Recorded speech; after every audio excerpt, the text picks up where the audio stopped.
ദൈവജനത്തിന്റെ വാതിലുകൾ, വെളിപ്പാടിന്റെ വാതിലുകൾ കർത്താവ് ഞങ്ങൾക്ക് വേണ്ടി തുറന്നു തരണമേ. ദൈവം ഞങ്ങളോട് സംസാരിക്കുന്നതിനായി സ്തോത്രം. യേശു കർത്താവിന്റെ നാമത്തിൽ തന്നെ. കൊലോസ്യ ലേഖനം 1-ാം അധ്യായം ഇതിന്റെ 6-ാമത്തെ വാക്യത്തിലേക്ക് നമുക്ക് ശ്രദ്ധയെ കൊണ്ടുവരാം. കൊലോസ്യ ലേഖനം 1-ാം അധ്യായം ഇതിന്റെ 6-ാമത്തെ 7-ാമത്തെ വാക്യം.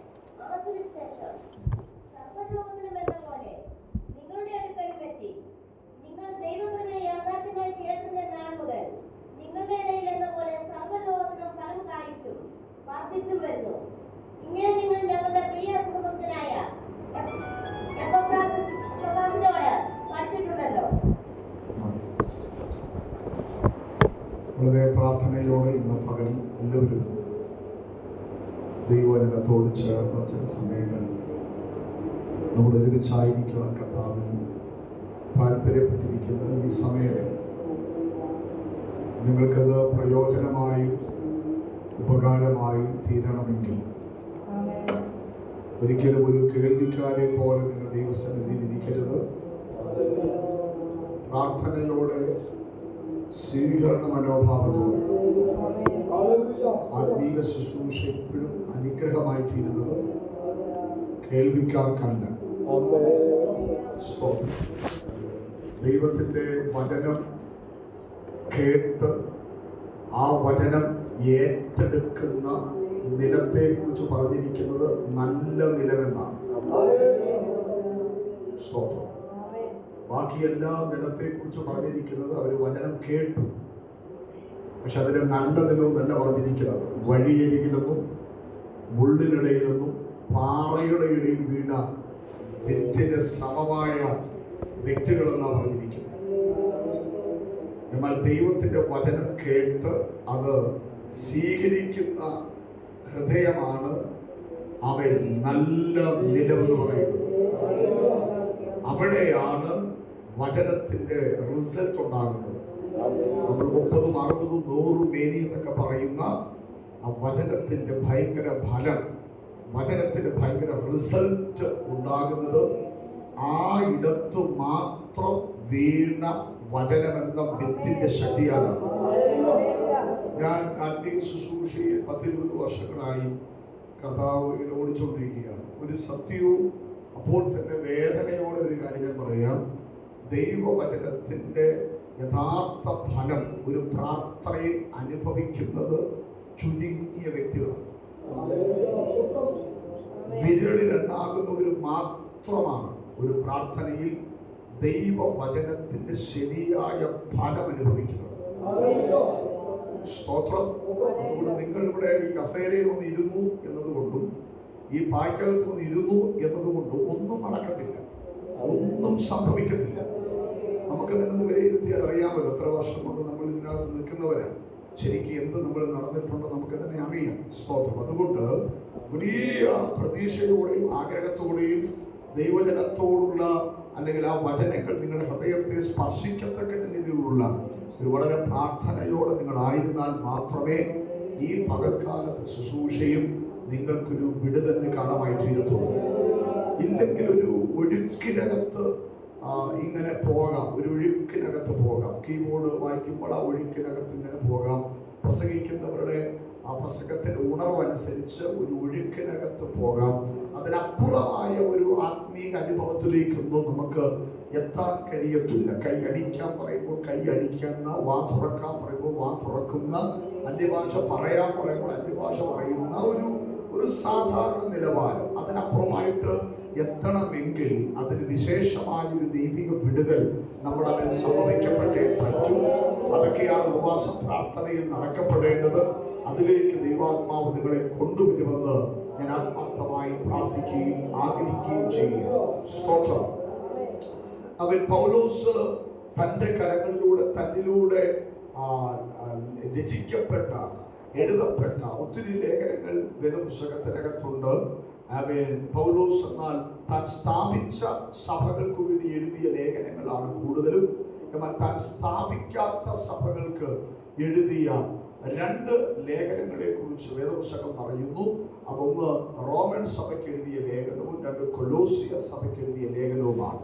അപ്പോൾ പൗലോസ് സ്ഥാപിക്കാത്ത ഒരു സഭയായിട്ടാണ് കൊലോസിയ സഭയെ നമുക്ക് മനസ്സിലാക്കുവാനായിട്ട് കഴിയുന്നത്. അപ്പോൾ ഞാനിത് പകലിതിൻ്റെ ഒരു ആത്മീക വെളിപ്പാടിലേക്ക് വരാനാണ് കർത്താവിൽ ശരണപ്പെടുന്നത്. കൊലോസിയ ലേഖനത്തിൽ നിന്നുള്ള വാക്യമാണ് നമ്മളിപ്പോൾ വായിക്കുവാനിടയായത്. അപ്പോൾ കൊലോസിയ ലേഖനത്തിലേക്ക് നമുക്ക് എത്തണമെങ്കിൽ കൊലോസിയ സഭയിലേക്ക് എത്തണം. കാരണം സഭ ഉള്ളത് കൊണ്ടാണ് അവർക്ക് ലേഖനങ്ങൾ ഉണ്ടായത്. സഭയില്ലായിരുന്നെങ്കിൽ ഒരിക്കലും അവർക്ക് വേണ്ടി ലേഖനങ്ങൾ എഴുതേണ്ട ആവശ്യം ഇല്ല. അപ്പൊ സഭ ഉള്ളത് കൊണ്ടാണ് ലേഖനങ്ങൾ എഴുതിയത്. അപ്പോൾ ലേഖനങ്ങളിലേക്ക് എത്തണമെങ്കിൽ അവൻ സഭയിലേക്ക് നമുക്ക് എത്തേണ്ടതായിട്ടുണ്ട്. കൊലോസിയ സഭയിലേക്ക് എത്തണം. നിങ്ങൾ അതിൻ്റെ ആ ഒരു ബന്ധം ഒന്ന് മനസ്സിലാക്കാനാണ് ഞാൻ പറയുന്നത്. ഇനി സഭയിലേക്ക് എത്തണമെങ്കിൽ ഈ സഭ സ്ഥാപിക്കപ്പെട്ട അനുഭവത്തിലേക്ക് നമുക്കൊന്ന് എത്തണം. ഈ സഭ, കൊലോസിയ സഭ സ്ഥാപിക്കപ്പെട്ട അനുഭവത്തിലേക്ക് നമുക്കൊന്ന് എത്തേണ്ടത് ആവശ്യമാണ്. സ്തോത്രം. അങ്ങനെ വരുമ്പോൾ ഇതിന്റെ ചില വ്യക്തമായൊരു വെളിപ്പാട് നമുക്കിന്ന് പകൽക്കാലം ഈ വചനത്തിലൂടെ ലഭ്യമാകുവാനിടയായിട്ട്. അപ്പൊ കൊലോസിയ ലേഖനത്തിൽ എത്തണമെങ്കിൽ കൊലോസിയ സഭയിലേക്ക് എത്തണം. കൊലോസിയ സഭയിലേക്ക് എത്തണമെങ്കിൽ കൊലോസിയ സഭ സ്ഥാപിക്കപ്പെട്ട അനുഭവത്തിലേക്ക് നമുക്ക് എത്തണം. കൊലോസിയ സഭ ആരാണ് സ്ഥാപിച്ചത്? കൊലോസിയ സഭ സ്ഥാപിച്ചത് പൗലോസ് അല്ല എന്ന് ഞാൻ ഓർപ്പിച്ചല്ലോ. അതാണ് നമ്മളിപ്പോൾ വായിച്ച വാക്യത്തിനകത്ത് നിങ്ങൾ വായിക്കാൻ പാടുപെട്ട ഒരു പേരുണ്ട്. എന്താണെന്നറിയാം പേര്? എപ്പഫ്രാസ് എന്ന് പറയുന്ന ഒരു മനുഷ്യൻ അതിനകത്ത് കാണാം. എപ്പഫ്രാസ് എന്ന് പറയുന്ന മനുഷ്യൻ, ഈ എപ്പഫ്രാസ് എന്ന് പറയുന്ന മനുഷ്യനാണ് കൊലോസിയ സഭ സ്ഥാപിച്ചത് എന്നതാണ് കൂടുതലും വേദപണ്ഡിതന്മാർ അഭിപ്രായപ്പെടുന്നത്. അപ്പൊ കൊലോസിയ സഭ സ്ഥാപിച്ചത് ആരാ? എപ്പഫ്രാസ്. നിങ്ങൾ ഒന്ന് കുറച്ചു നേരം ഒന്ന് ആത്മാർത്ഥമായിട്ടൊന്ന് സഹകരിച്ചിരുന്നാൽ മതി. ഞാൻ തുടങ്ങുമ്പോഴേ 100 തുടങ്ങത്തില്ല. ഞാൻ 0 തുടങ്ങും. 0 തുടങ്ങിയിട്ട് ചിലപ്പോൾ 100 പോകും. സ്വതന്ത്രം. അതുകൊണ്ട് നിങ്ങളുടെ ക്ഷീണം മാറാൻ വേണ്ടി ഞാൻ സ്വതന്ത്രം പറയിപ്പിക്കുന്നില്ല. നിങ്ങളുടെ ഉറക്കം പോകാൻ ഞാൻ സ്വതന്ത്രം പറയിക്കുന്നില്ല. നിങ്ങൾ ആരെങ്കിലും കസേരയിൽ ഇരുന്നുറങ്ങിയാൽ ഞാനിവിടെ നിന്നുറങ്ങും. കാരണം ഞാൻ തമിഴ്നാട്ടിൽ നിന്ന് രാത്രി 2 മണിക്കാണ് വണ്ടി ഓടിച്ചു വന്നത്. എന്നിട്ട് ഞാൻ അതുകൊണ്ട് ലേറ്റായിട്ട് എത്തുന്നുള്ളൂ പറഞ്ഞിരുന്നു. സ്തോത്രം. അപ്പോൾ അതുകൊണ്ട് ക്ഷീണം നമുക്ക് എല്ലാവർക്കും ഉണ്ട്. ഞാൻ നിന്ന് പ്രസംഗിക്കുന്നതിന്റെ ക്ഷീണവും നിങ്ങൾ ഇരുന്ന് കേൾക്കുന്നതിന്റെ ക്ഷീണവും നമുക്ക് എല്ലാവർക്കും ക്ഷീണമുണ്ട്. അതുകൊണ്ട് ആ ക്ഷീണത്തിന്റെ പേരൊന്നും പറഞ്ഞ് ആരും ഇവിടെ എങ്ങോട്ട് മേടിച്ചും അവയെ കണ്ണുരുട്ടിയൊന്നും ആരും കാണിക്കേണ്ട. എല്ലാവരും ശ്രദ്ധിച്ചിരുന്നെങ്കിൽ വളരെ ശാന്തമായിട്ട് ഞാൻ വരത്തുള്ളൂ. ദൈവജനം നിങ്ങൾക്ക് എല്ലാവർക്കും മനസ്സിലാക്കണമെന്ന് എൻ്റെ ഹൃദയത്തിൽ ആഗ്രഹമുണ്ട്. ദൈവജനം നിങ്ങൾക്ക് മനസ്സിലായാൽ മാത്രമേ എന്തെങ്കിലും ദൈവപ്രവർത്തികൾ നടക്കുകയുള്ളൂ. അപ്പോൾ കൊലോസിയ സഭ സ്ഥാപിച്ചത് എപ്പഫ്രാസ് എന്ന ദൈവത്തിന്റെ മനുഷ്യനാണ് എന്നാണ് പൂർണ്ണമായും വിശ്വസിക്കപ്പെടുന്നത്. എപ്പഫ്രാസിനെ കുറിച്ച് കൊലോസ്യ ലേഖനത്തിന്റെ പല ഭാഗങ്ങളിലും നമുക്ക് കാണുവാനായി കഴിയുന്നുണ്ട്. അങ്ങനെയാണെങ്കിൽ ഈ എപ്പഫ്രാസ് എന്ന് പറയുന്ന മനുഷ്യൻ കൊലോസ്യ സഭ സ്ഥാപിക്കപ്പെടത്തക്ക നിലയിൽ എപ്പഫ്രാസ് ഒരു എപ്പഫ്രാസ് ആയതെങ്ങനെയാണെന്ന് ചോദിച്ചാൽ സ്തോത്രം, അതിലേക്കാണ് നമ്മൾ ഇന്ന് പകൽ വളരെ വേഗത്തിൽ അവൻ പോകാനായി പോകുന്നത്. എപ്പഫ്രാസ് എന്ന് പറയുന്ന ദൈവത്തിന്റെ മനുഷ്യൻ ഒരു സഭ സ്ഥാപിക്കത്തക്ക നിലയിൽ എപ്പഫ്രാസ് എന്ന മനുഷ്യനെ എപ്പഫ്രാസ് ആക്കി തീർത്ത അവൻ സ്തോത്രം ഒരു ശുശ്രൂഷയുണ്ട്. ആ ശുശ്രൂഷയാ ഈ പ്രാർത്ഥനയിൽ ദൈവം വെളിപ്പെടുത്താൻ പോകുന്നത്. ഹല്ലേലൂയ. അവിടേക്കൊന്ന് പോകണം. അവിടേക്ക് പോയാലേ നമുക്ക് ഈ ലേഖനത്തിലേക്ക് വരാൻ പറ്റത്തുള്ളൂ. അവിടേക്ക് നമുക്കൊന്ന് പോകേണ്ടത് ആവശ്യമാണ്. ആരിലേക്കാണ് പോകേണ്ടത്? അവൻ ലേഖനം എഴുതിയത് പൗലോസാണ്. പക്ഷേ ലേഖനം എഴുതിയത് അവൻ കൊലോസിയ സഭയ്ക്കാണ്. കൊലോസിയ സഭ സ്ഥാപിച്ചത് എപ്പഫ്രാസ് ആണ്. ഇങ്ങനെ ഒരു സഭ സ്ഥാപിക്കത്തക്ക രീതിയിൽ എപ്പഫ്രാസിന്റെ മേൽ വെളിപ്പെട്ട ഒരു വിടുതലിന് കാരണമായ ഒരു മേഖലയുണ്ട്. എപ്പഫ്രാസ് ദൈവമനുഷ്യന് വിടുതലിന് അവൻ കാരണമായത് പൗലോസ് തന്നെയാണ്. പൗലോസിന്റെ എഫെസോസിലെ 3 വർഷത്തെ ശുശ്രൂഷയാണ് എപ്പഫ്രാസ് എന്ന ദൈവത്തിന്റെ മനുഷ്യൻ രക്ഷിക്കപ്പെടാനും കർത്താവിലേക്ക് വരാനും ഒക്കെ ഇടയായി തീർന്നത്. അവൻ പൗലോസിന്റെ എഫെസോസിലെ ശുശ്രൂഷയുടെ അനന്തര ഫലമാണ്. ഹല്ലേലൂയ. അപ്പോൾ അങ്ങനെ വരുമ്പോൾ ഈ ലേഖനത്തിലേക്ക് നമുക്ക് എത്തണമെങ്കിൽ നമ്മൾ ഇവിടുന്ന് പോകണം. എവിടെ പോകണം അറിയോ? എഫെസോസിലേക്ക് പോകണം. അല്ലാതെ ഇങ്ങോട്ട് വരാൻ പറ്റത്തില്ല. എഫെസോസിലേക്ക് പോയാൽ മാത്രമേ നമുക്ക് ഈ ലേഖനത്തിലേക്ക് വരാൻ പറ്റത്തുള്ളൂ. പ്രിയരേ, ഇന്ന് കാണുന്ന എല്ലാത്തിനും ഒരു തുടക്കമുണ്ട്. പറഞ്ഞതൊക്കെ മനസ്സിലായില്ലേ? അവൻ സ്തോത്രം. അവൻ ഞാൻ ചുമ്മാതിങ്ങനായതല്ല, നിങ്ങൾ ചുമ്മാതിങ്ങനായതല്ല, എല്ലാത്തിനും ഒരു തുടക്കമുണ്ട്. രക്തത്താൽ ജയമെടുക്കുകയാണ്. കഴിഞ്ഞ ദിവസം എല്ലാ ഞായറാഴ്ചയും വൈകിട്ടാണ് എൻ്റെ ചർച്ചിൽ കോട്ടേജ് മീറ്റിംഗ് ഉള്ളത്.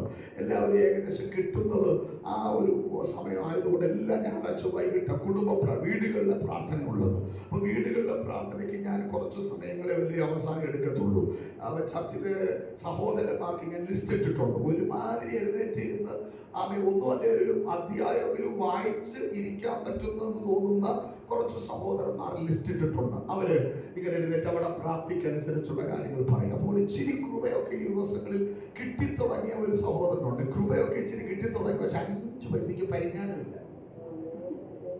കൃപയൊക്കെ കിട്ടിത്തുടങ്ങി 5 പൈസയ്ക്ക് ഭണ്ഡാരം പറഞ്ഞാൽ വിദ്യാഭ്യാസം കൊണ്ട് വിവരമില്ലെന്ന് പറയുന്ന പോലെ അവർ കൃപയൊക്കെ കിട്ടിത്തുടങ്ങിയത്. ഒത്തിരി തിരുത്തുന്നുണ്ടെങ്കിൽ അങ്ങോട്ട് പോരെ. ഞാൻ ഉദ്ദേശിക്കുന്നത് തിരുത്തപ്പെടുന്നില്ല പുള്ളിക്കാരൻ. അപ്പോൾ അദ്ദേഹത്തിനായിരുന്നു കഴിഞ്ഞ ഞായറാഴ്ച വൈകിട്ട് ചീട്ട് കിട്ടിയത്. അപ്പോൾ അദ്ദേഹം വാക്യമൊക്കെ വായിച്ച് ഇങ്ങനെ ആവേശത്തിന്റെ കൊടുമുടിയിലൊക്കെ എത്തിക്കഴിഞ്ഞിട്ട് അവൻ പുള്ളിക്കാരൻ ഒരു വാക്ക് പറഞ്ഞു. ഇങ്ങനെയാ പറഞ്ഞത്, എന്നെ ഒരുത്തനും വളർത്തിയതല്ല, ഞാൻ തന്നെ വളർന്നതാണ്. ഞാൻ അപ്പോഴേ മൈക്കെടുത്ത് പറഞ്ഞു സ്തോത്രം സ്തോത്രം സ്തോത്രം. പിന്നെ 5 മിനിറ്റും കൂടെ പ്രസംഗിക്കാനേ ഞാൻ സമ്മതിച്ചുള്ളൂ. ഞാൻ പറഞ്ഞ സമയമായി ഇരുന്നോളാൻ പറഞ്ഞു. മനസ്സിലാക്കുന്നുണ്ടോ?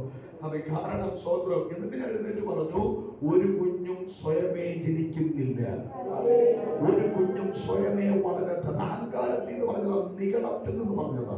ഞാൻ തന്നെ പ്രാർത്ഥിച്ചു, ഞാൻ തന്നെ ഉപവസിച്ച്, ഞാൻ തന്നെ വളർന്നതാന്നൊക്കെ പുള്ളി പറയുമ്പോ അപ്പോഴത്തേക്ക് ഇരുന്ന കേൾവിക്കാരായവരുടെ എല്ലാം മുഖം താണു. അപ്പൊ പലരും എന്നെ വിളിച്ചു പറഞ്ഞു, ഇനി മേലാ പുള്ളിക്ക് എന്ത് ചെയ്തേക്കുന്ന സമയം ചെയ്തേക്ക്, പുള്ളി തന്നെ പുള്ളിന്റെ മുടി ഒരുക്കിയതല്ലയോ. ഞാൻ എങ്ങനെയെങ്കിലും പിടിച്ചു പൊക്കി അവയൊന്ന് കൊണ്ടുവരാൻ ശ്രമിക്കുകയായിരുന്നു. പുള്ളിക്ക് എന്നെ മുടി ഒരുക്കുക. ഞാൻ പറഞ്ഞതിന്റെ താല്പര്യം എന്താണെന്ന് മനസ്സിലാക്കുന്നുണ്ടോ? അവൻ വെറുതെ പിള്ളേരൊക്കെ ഇന്നത്തെ ഒരു പിള്ളേരുടെ ഒക്കെ ഒരു ചിന്തയും സംസാരവും ഒക്കെ നോക്കിക്കഴിഞ്ഞാൽ അവര് ചുമ്മാതെ ഇങ്ങനെ നായെന്നാ പറഞ്ഞ മനസ്സിലാക്കുന്നുണ്ടോ? അവര് ചില അമ്മയോടൊക്കെ ചോദിക്കും, നിങ്ങൾ എന്നാ ചെയ്തിട്ടാ പറഞ്ഞാട്ട് അല്ല നിങ്ങൾ എന്തോ ചെയ്തിട്ടാണ്.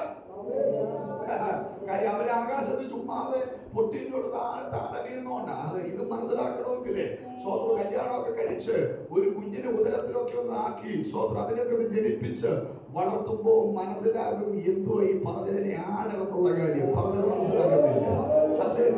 വെറുതെ ഒന്നും ആരും എന്നും ആകത്തില്ലെന്നേ. അതിന്റെയൊക്കെ പിന്നിലൊരു വലിയ തുടക്കമുണ്ട്. ആരൊക്കെയോ കൊടുത്തൊരു വിലയുണ്ട്, ആരൊക്കെയോ അനുഭവിച്ചൊരു വേദനയുണ്ട്, ആരൊക്കെയോ കരഞ്ഞ ഒരു കണ്ണുനീരുണ്ട്. ഹല്ലേലൂയ.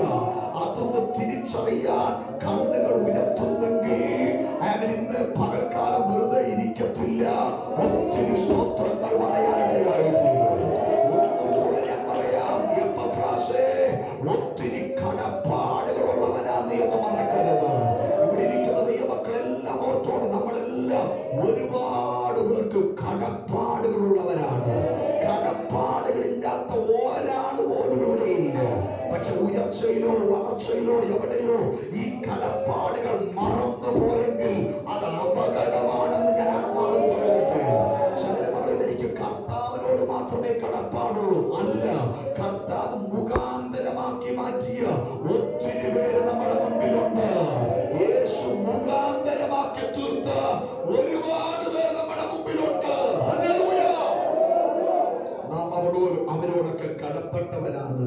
അതൊക്കെ ഓർക്കുന്നവർക്ക് ഞാൻ ദൈവത്തിന് സ്തോത്രം പറയുകയാണ്. ഞാൻ എൻ്റെ ചർച്ചയിൽ ഇടയ്ക്കിടയ്ക്ക് പറയുന്ന ഒരു കാര്യമുണ്ട്. അവർ സ്തോത്രം നിങ്ങളെ രക്ഷാവാചകം പറഞ്ഞു തന്ന് നിങ്ങളെ സ്നാനപ്പെടുത്തിയവരെ നിങ്ങൾ ഇടയ്ക്കിടയ്ക്ക് ഓർക്കണം.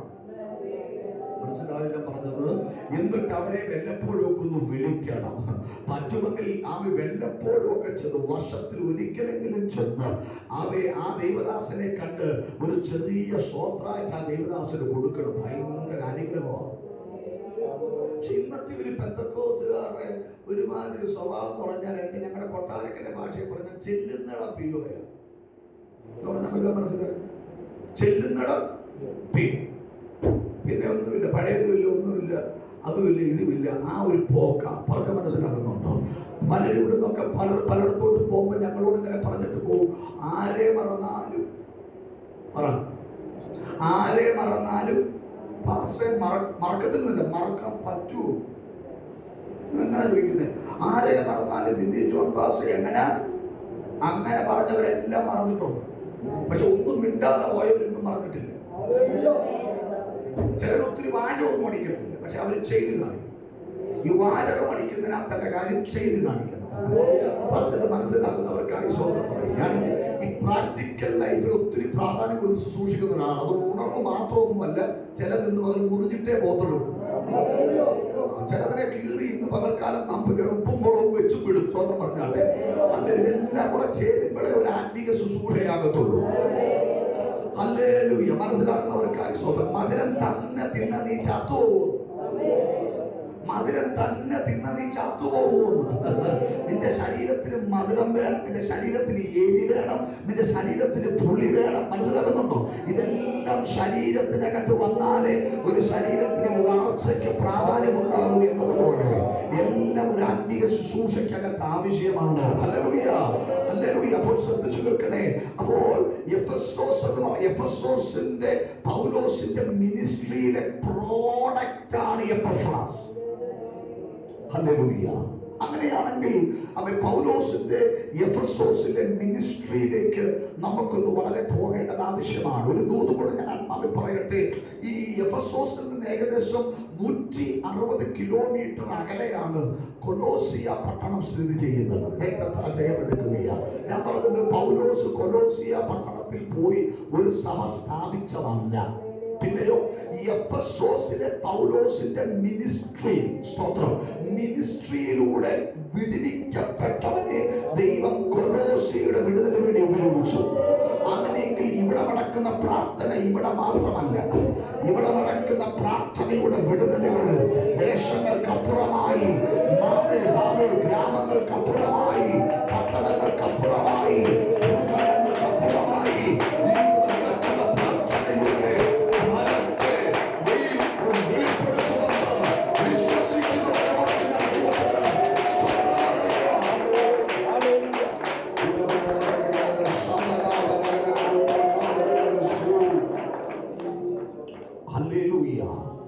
രക്തത്താൽ ജയമെടുക്കുകയാണ്.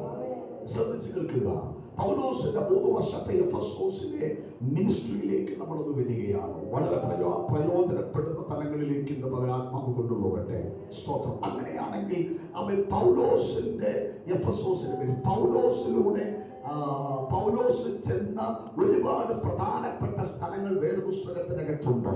അപ്പോൾ പൗലോസ് ചെന്ന ഒത്തിരി സ്ഥലങ്ങൾ, ഫിലിപ്പി, കൊരിന്ത്, തെസ്സലോനിക്ക, ലുസ്ത്ര, ദർബ, ബെരോവ, ഇങ്ങനെയുള്ള ഒത്തിരി സ്ഥലങ്ങൾ പൗലോസിന്റെ മിഷണറി യാത്രയിൽ പൗലോസ് പോയിട്ടുണ്ട്. പക്ഷെ പൗലോസിന്റെ ശുശ്രൂഷ യാത്രകളൊക്കെ ഒന്ന് പഠിച്ചാൽ താൻ ഏറ്റവും കൂടുതൽ സ്ട്രഗിൾ ചെയ്ത് ചെന്നെത്തിയ സ്ഥലം എന്ന് പറയുന്നത് എഫെസോസ് ആയിരുന്നു. മാത്രമല്ല എഫെസോസിൽ ഏറ്റവും കൂടുതൽ സമയങ്ങൾ എഫെസോസിൽ താൻ ശുശ്രൂഷയ്ക്ക് വേണ്ടി എടുത്തിരുന്നത്. ഏകദേശം 3 വർഷങ്ങളാണ് എഫെസോസിലെ ശുശ്രൂഷയ്ക്ക് വേണ്ടി താൻ എടുത്തത്. അത്രയും സമയങ്ങൾ താൻ ശുശ്രൂഷിച്ച മറ്റൊരു സ്ഥലമോ ദേശമോ ഇല്ലായിരുന്നു. അപ്പോൾ അത്രത്തോളം പ്രാധാന്യം മറ്റുള്ള സ്ഥലങ്ങളിൽ നിന്ന് വ്യത്യസ്തമായി എഫെസോസിന് പൗലോസുമായി ബന്ധപ്പെട്ടുണ്ട് എന്ന് നമ്മൾ ഇന്ന് പകൽ തിരിച്ചറിയുക. അപ്പോൾ ഈ പൗലോസിലൂടെ ഈ സ്ഥലങ്ങളിലൊക്കെ സഭകൾ ആരംഭിക്കത്തക്ക നിലകളിൽ ഇടയായതിന്റെ പിന്നിലെ കാരണം എന്താണെന്ന് ചോദിച്ചാൽ പൗലോസിലൂടെ നടക്കപ്പെട്ട മിഷണറി യാത്രകളാണ്. പൗലോസ് എത്ര മിഷണറി യാത്രകൾ ചെയ്തെന്നറിയാമോ? എത്ര മിഷണറി യാത്രകൾ പൗലോസ് ചെയ്തു എന്നാണ് നിങ്ങളുടെ വിശ്വാസം? 10 പറഞ്ഞു. എൻ്റെ ഒരു സമാധാനത്തിന് എത്ര ഉണ്ടെന്ന് പറഞ്ഞു. തെറ്റിയത് തുറക്കത്തിൽ പറ്റുള്ളൂ പറഞ്ഞു. ദൈവം അനുഗ്രഹിക്കട്ടെ. സ്തോത്രം, സ്തോത്രം. പൗലോസ് ഏകദേശം 3 മിഷണറി യാത്ര ചെയ്തിട്ടുണ്ട്. 3ഓളം മിഷണറി യാത്ര പൗലോസ് ചെയ്തിട്ടുണ്ട്. ശ്രദ്ധിച്ചു കേൾക്കണം. ആ മിഷണറി യാത്രകളാണ് ഈ സഭകളെല്ലാം സ്ഥാപനത്തിന് കാരണം. 3ാമത്തെ മിഷണറി യാത്രയിൽ പൗലോസിലൂടെ സ്ഥാപിക്കപ്പെട്ട സഭയാണ് എഫെസോസിലെ സഭ. ഞാൻ വളരെ സിമ്പിളായ ഒരു കാര്യം, ഒരു ഭാഗം എടുക്കാനാണ് വന്നത്. ഇത് സിമ്പിളാണ്, പക്ഷെ ഇവിടെ വന്നിരുന്നപ്പോൾ കർത്താവിനോട് ഈ ഭാഗം പറയാൻ പറഞ്ഞുകൊണ്ട് ഞാൻ അതിലേക്ക് പോവുക. ശ്രദ്ധിച്ചു കേട്ടെ, പൗലോസിന്റെ മൂന്നാമത്തെ മിഷണറി യാത്രയിൽ സ്ഥാപിക്കപ്പെട്ട സഭയാണെന്ത്? ഏത് സഭ? എഫെസോസിലെ സഭ. ഒന്നാമത്തെ മിഷണറി യാത്രയിൽ സ്ഥാപിക്കപ്പെട്ട സഭയിൽപ്പെട്ടതാണ് ഗലാത്യ സഭ. ഒന്നാമത്തെ മിഷണറി യാത്രയില ഗലാത്യയിലുള്ള സഭകളെ താൻ സ്ഥാപിച്ചത്. ശ്രദ്ധിക്കുക. അപ്പോൾ ഈ മിഷണറി യാത്രകളാണ് ഈ സഭകളുടെ സ്ഥാപനത്തിന് മുഖാന്തരമായത്. എഫെസോസ് ഉൾപ്പെടുന്ന സഭകൾ സ്ഥാപിച്ചതിന് മുഖാന്തരമായത് എന്തുവാ? തന്റെ മിഷണറി യാത്രകളാണ്. സ്വന്തം അങ്ങനെയാണെങ്കിൽ തന്റെ മിഷണറി യാത്ര ആരംഭിക്കുന്നത് എവിടാണെന്നറിയോ? അപ്പോസ്തലപ്രവൃത്തി 13-ാം അധ്യായത്തിലാണ് തന്റെ മിഷണറി യാത്ര ആരംഭിക്കുന്നത്. അപ്പോസ്തലപ്രവൃത്തി 13-ാമത്തെ അധ്യായത്തിൽ നമുക്കറിയാം, 13-ാം അധ്യായത്തിൽ അന്ത്യോക്യയിലെ സഭയിൽ നടക്കുന്ന ഒരു ഉപവാസ പ്രാർത്ഥന. വായിച്ചിട്ടുള്ളവർക്ക് പെട്ടെന്ന് മനസ്സിലാകും, വായിച്ചിട്ടുള്ളവർക്ക് പെട്ടെന്ന് മനസ്സിലാകും, ഇല്ലാത്തവർക്ക് എല്ലാം ഒരു പുക പോലെ തോന്നും. സ്വന്തം പറഞ്ഞാട്ടെ. ഇനി നിങ്ങൾ വായിച്ച് ഇപ്പം പഠിക്കാൻ വേണ്ടി നിൽക്കേണ്ട, നിങ്ങൾ ദൂതിലേക്ക് ശ്രദ്ധിച്ചാൽ മതി. അപ്പൊ അപ്പോസ്തലപ്രവൃത്തി 13-ാം അധ്യായത്തിലാണ് അന്ത്യോക്യയിലെ സഭയിലെ ഒരു ഉപവാസ പ്രാർത്ഥന നമുക്ക് കാണാൻ പറ്റുന്നത്. ആ അന്ത്യോക്യയിലെ സഭയിലെ ഉപവാസ പ്രാർത്ഥനയ്ക്കകത്ത് ആരൊക്കെ ഉണ്ടായിരുന്നെന്ന് നമുക്കവിടെ ആ 13-ാം അധ്യായം പഠിക്കുമ്പോൾ നമുക്കവിടെ കാണാം. ഏകദേശം 5 പേരുകൾ നമുക്കവിടെ കാണാം. ബർന്നബാസ്, നീഗർ എന്ന പേരുള്ള ശീമോൻ, കുറേനക്കാരനായ ലൂക്കോസ്, ഇടയപ്രഭുവായ ഹെരോദാവിന്റെ കൂടെ വന്ന മനായേൽ, ശൗൽ എന്നീ പ്രവാചകന്മാരും ഉപദേഷ്ടാക്കന്മാരും അന്ത്യോക്യയിലെ സഭയിൽ നടക്കുന്ന ഉപവാസ പ്രാർത്ഥന ഉണ്ടായിരുന്നു. അവർ കർത്താവിനെ ആരാധിച്ചും ഉപവസിച്ചു കൊണ്ടിരിക്കുമ്പോൾ ഞാൻ ബർന്നബാസിനെയും ശൗലിനെയും വിളിച്ചിരിക്കുന്ന വേലയ്ക്കായിട്ട് അവരെ വേർതിരിപ്പിൻ എന്ന് പരിശുദ്ധാത്മാവ് പറഞ്ഞു. വരാമേ പറഞ്ഞാട്ടെ. വളരെ ശ്രദ്ധിച്ചു. സാധാരണ ഒരു മീറ്റിംഗിൽ ഇരിക്കുന്ന പോലെ ഇരിക്കരുത്. കാര്യം ഇതിന്റെ പൂർണ്ണത എന്ന് പറഞ്ഞാൽ ഒരു ഭയങ്കര സ്ഫോടനമാണ്. രക്തത്താൽ ജയമെടുക്കുക. അതുകൊണ്ട് ഇപ്പം നിങ്ങൾ അങ്ങോട്ടും ഇങ്ങോട്ടും നോക്കിയിരുന്ന അവസാനം എന്തെങ്കിലും പ്രാപിക്കാതെ വെച്ചാൽ ചിലപ്പോൾ നടക്കത്തില്ല. അവിടെ വളരെ ശ്രദ്ധിച്ചിരുന്നോളൂ. സ്വന്തം. അപ്പൊ അന്ത്യോക്യ സഭയിൽ നടക്കുന്ന ഈ ഉപവാസ പ്രാർത്ഥനയ്ക്കകത്ത് ആരെ നമുക്ക് കാണാം? പൗലോസ് എന്ന് പറയുന്ന ശൗലിനെയും അന്ത്യോക്യ നടക്കുന്ന ഉപവാസ പ്രാർത്ഥനയ്ക്ക് കാണാം. സ്വന്തം. അവിടെ എന്താ സംഭവിച്ചത്? പരിശുദ്ധാത്മാവിന് വലിയ മൂവിംഗ് പ്രവർത്തനം അവിടെ നടന്നപ്പോൾ ബർന്നബാസിനെയും ശൗലിനെയും വിളിച്ചിരിക്കുന്ന വേലയ്ക്കായിട്ട് എന്ത് ചെയ്യണം? വേർതിരിക്കണമെന്ന് പറഞ്ഞ് അവരുടെ മേൽ കൈവച്ചു. സ്തോത്രം. അങ്ങനെ 13-ന്റെ 4-ാമത്തെ വാക്യം മുതൽ അവരുടെ മുമ്പിൽ മിഷണറി യാത്ര ഓപ്പണായി. കൂടുതൽ പറയണേ. 13-ന്റെ 4 മുതലാണ് ആദ്യത്തെ മിഷണറി യാത്ര അവരുടെ മേൽ തുറക്കപ്പെടുന്നത്, ആരംഭിക്കുന്നത്. രക്തത്താൽ ജയം. ഇനി നിങ്ങൾ ശ്രദ്ധിച്ചു കേട്ടെ. അവൻ 13-ാം അധ്യായം നിങ്ങളുടെ മനസ്സിലിരിക്കട്ടെ. അന്ത്യോക്യയിലെ ഉപവാസ പ്രാർത്ഥന നിങ്ങളുടെ മനസ്സിലിരിക്കട്ടെ. അവർ ആരാധിച്ചും പ്രാർത്ഥിച്ചുകൊണ്ടിരുന്നപ്പോ പരിശുദ്ധാത്മ പറഞ്ഞു, ശൗലിനെയും ബർന്നബാസിനെയും എന്ത് ചെയ്യണം? കൈവച്ചിട്ട് അവരെ വിളിച്ചിരിക്കുന്ന വേലയ്ക്കായിട്ട് എന്ത് ചെയ്യണം?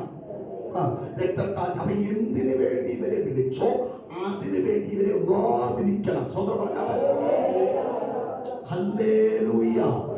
ഈ പൗലോസിന്റെ ലൈഫ് ദൈവവചന അടിസ്ഥാനത്തിൽ ഒന്ന് പരിശോധിച്ചാൽ പലവിധ വേർതിരിവുകളെ കുറിച്ച് നമുക്ക് കാണാം.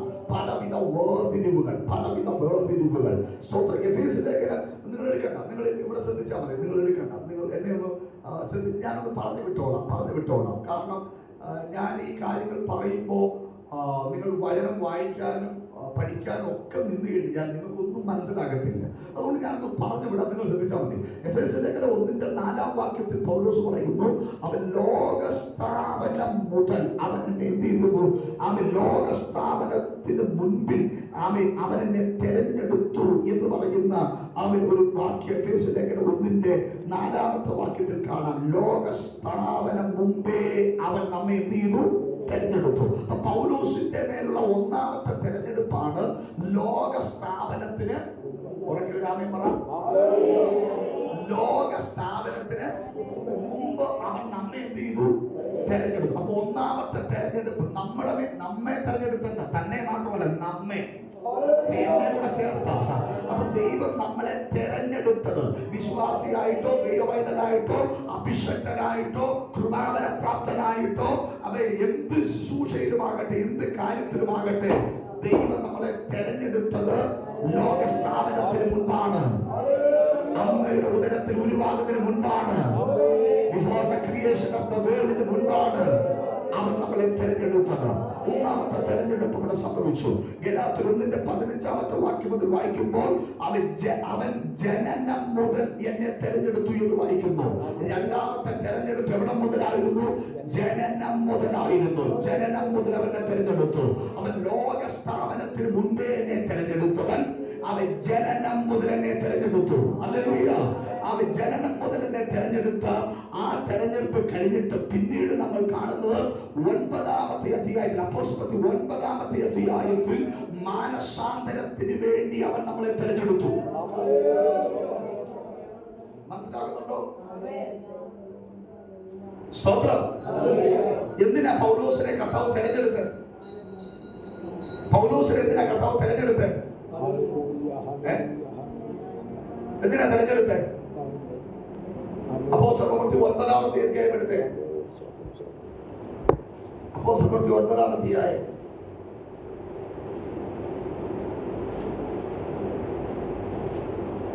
അതിന്റെ 15-ാം വാക്യം. 9:15.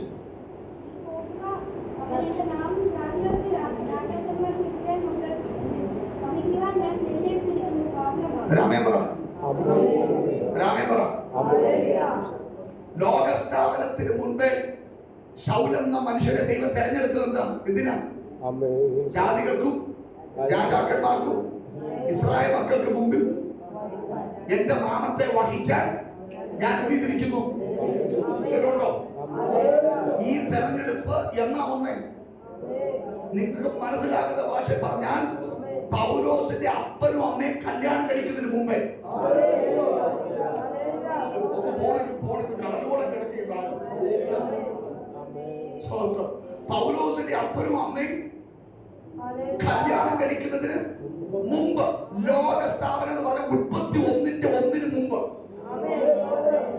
ആദ്യം ദൈവം ആകാശവും ഭൂമിയും സൃഷ്ടിക്കുന്നതിന് മുമ്പ് ഞാൻ ഉണ്ടായിരുന്നെന്ന്. എന്താ കാര്യമല്ല, രക്തത്താൽ ചെയ്യപ്പെടുക. അതോടെ പാട്ടുകാരൻ പാടി, ലോകസ്ഥാപനവും എന്നെയും കണ്ടല്ലോ, ലോകസ്ഥാപനവും എന്നെയും കണ്ടല്ലോ, ലോകത്തിൽ വന്നതാ. പ്രിയരെ, ഇതൊക്കെ അങ്ങോട്ട് ഓർത്ത് ദൈവത്തെ സ്തുതിക്കാനാണെങ്കിലുണ്ടല്ലോ, സ്വത്രം മണിക്കൂറുകൾ പോകാൻ അറിയത്തില്ല. ഇതൊക്കെ ഓർത്ത് ദൈവത്തെ സ്തുതിക്കാനേ. ഹല്ലേലൂയ. നമ്മുടെ മേലെ ദൈവത്തിന്റെ തെരഞ്ഞെടുപ്പിനായി സ്വത്രം പറഞ്ഞാട്ടെ. ലോകസ്ഥാപനത്തിന് മുൻപേ അവൻ നമ്മെ എന്ത് ചെയ്തു? തെരഞ്ഞെടുത്തു. മാത്രമല്ല, ജനനം മുതൽ അവൻ നമ്മളെ എന്ത് ചെയ്തു? തെരഞ്ഞെടുത്തു. സ്വത്രം പറഞ്ഞാട്ടെ. എന്തിനു വേണ്ടി തെരഞ്ഞെടുത്തു? അവന്റെ നാമം ജാതികൾക്കും രാജാക്കന്മാർക്കും ഇസ്രായേൽ മക്കൾക്കും മുമ്പിൽ വഹിക്കുന്ന ഒരു പാത്രമായിട്ട് എന്ത് ചെയ്തു? ആമേൻ പറ. ഒരു പാത്രമായി തെരഞ്ഞെടുത്തവൻ. കേൾക്കണേ, ആരാണോ തെരഞ്ഞെടുത്തത് അവനെയും അവന്റെ നാമത്തെയും ഉപദ്രവിക്കാൻ ഒരു പാത്രവുമായി പോകും. മനസ്സിലായില്ല? അപ്പോസ്തലപ്രവൃത്തി 9 വായിച്ചാൽ നമുക്ക് അവിടെ കാണാൻ പറ്റുന്ന ആ ഒരു സന്ദേശമാണ്. ആരാണോ ഇവനെ തെരഞ്ഞെടുത്തത് അവനെയും അവന്റെ കൂട്ടത്തെയും തകർക്കാൻ പാത്രമാകേണ്ടവൻ അവൻ അധികാര പുരോഹിതന്മാരുടെ പാത്രവുമായി പോകുക. ദൈവം അവരോട് പറയുന്നു, ദൈവത്തിന് വേണ്ടി പാത്രമാകേണ്ടവനെ പിശാച് തന്റെ പാത്രമാക്കി മാറ്റുന്ന ഒരു കാലങ്ങൾ നമ്മുടെ ജീവിതത്തിൽ ഉണ്ടായിട്ടുണ്ട്, നിങ്ങളുടെ ജീവിതത്തിൽ ഉണ്ടായിട്ടുണ്ട്. യേശുവിന്റെ നാമത്തിൽ ജയം.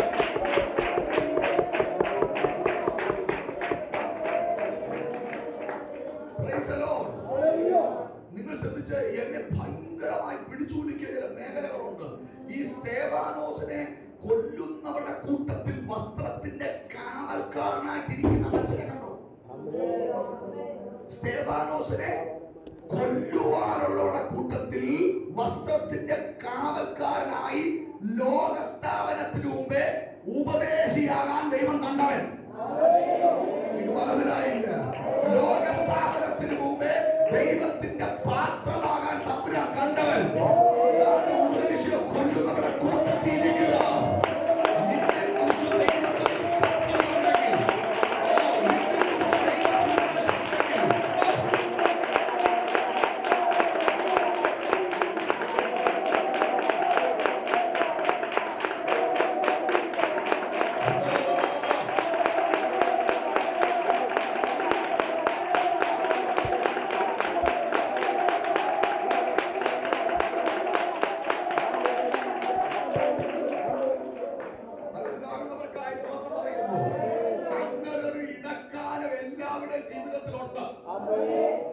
പിടികൊടുക്കാൻ നടക്കുന്ന ഇടക്കാലം, ദൈവനാമത്തിനെതിരെ പ്രവർത്തിച്ചൊരു ഇടക്കാലം, ദൈവദാസന്മാരെ ഉപദ്രവിക്കാൻ നടന്നൊരു ഇടക്കാലം, ദൈവസഭയ്ക്ക് വെല്ലുവിളിയായി തീർന്നൊരു ഇടക്കാലം. ഹല്ലേലൂയ. പക്ഷെ ഒരു കാര്യം വ്യക്തമായി പറയാം, എന്നും നീ അങ്ങനെയുള്ളവരുടെ കൂട്ടത്തിൽ ഇരിക്കത്തില്ല. നിന്നെ പൊക്കാൻ എന്റെ തമ്പുരാൻ ഇറങ്ങി വരാൻ പോകുന്നു.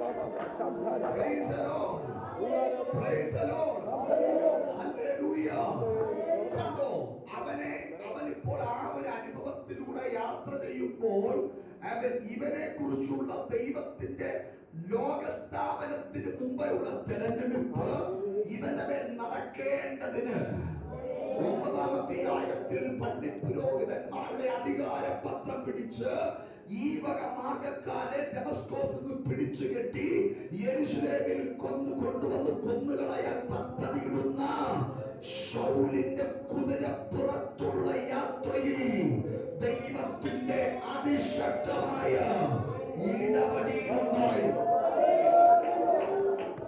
ഞാൻ പറയട്ടെ, നിന്റെ പേരും നമ്മുടെ പേര് അങ്ങനെ ഒരു തെരഞ്ഞെടുപ്പ് ഉണ്ടെങ്കിൽ, നമ്മുടെ തലമുറയുടെ പേരുണ്ടെങ്കിൽ, നമ്മൾ ആഗ്രഹിക്കുന്ന വഴിയിൽ ഒത്തിരി നാൾ പോകില്ല, പോകാൻ പറ്റില്ല. ദൈവം പൊക്കിയിരിക്കുന്നവള്. അതിന്റെ തെളിവാ ഞാൻ ഈ പുൽപ്പിട്ട് നിൽക്കുന്നേ. അതിന്റെ തെളിവാ നിങ്ങൾ ഈ കസേരയിരിക്കുന്നേ.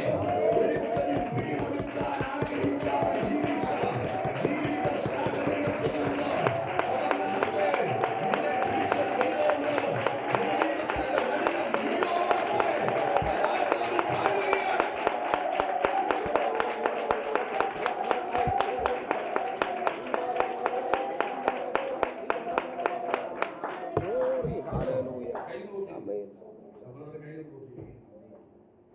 പിടി കൊടുത്തതല്ല, പിടി കൊടുക്കത്തില്ല, രക്തത്താൽ ചെയ്യപ്പെട്ടിരിക്കുന്നു.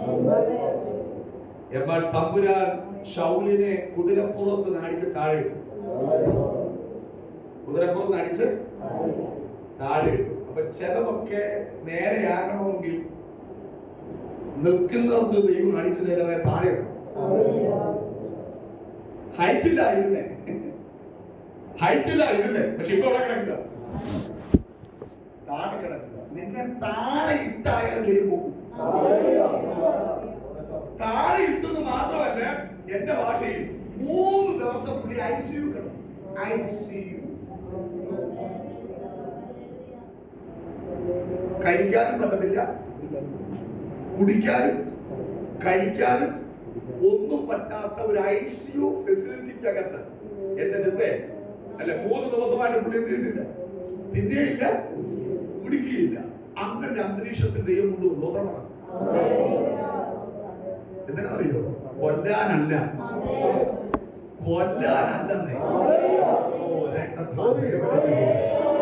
കൊല്ലാനായിരുന്നെങ്കിൽ നിന്നെ ദൈവം എന്നെ കൊന്നേനെ. ദൈവത്തിന്റെ വലിയ പദ്ധതി നിലവിൽ കിടക്കുകയാണ്. യേശുവിന്റെ അധികാരമുള്ള നാമത്തിൽ ജയമെടുക്കുകയാണ്. ചില രോഗങ്ങൾ നിന്നെ കൊല്ലാനല്ല, ചില തകർച്ചകൾ നിന്നെ കൊല്ലാനല്ല, ചില പോരാട്ടങ്ങൾ നിന്നെ കൊല്ലാനല്ല, നിന്നെ നശിപ്പിക്കാനല്ല.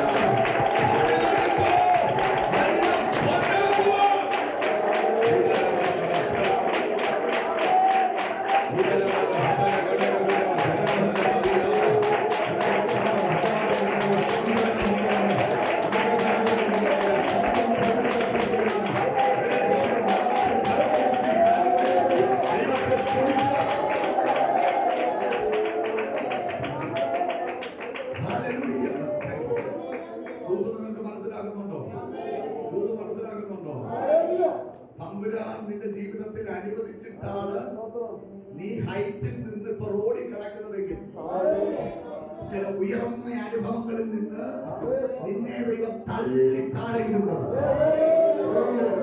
രക്തത്താ ജയമെടുക്കുക. അത് ചില അപകടങ്ങളാണ്, അത് ചില അനർത്ഥങ്ങളാണ്, അത് ചില സാമ്പത്തിക വിഷയങ്ങളാണ്.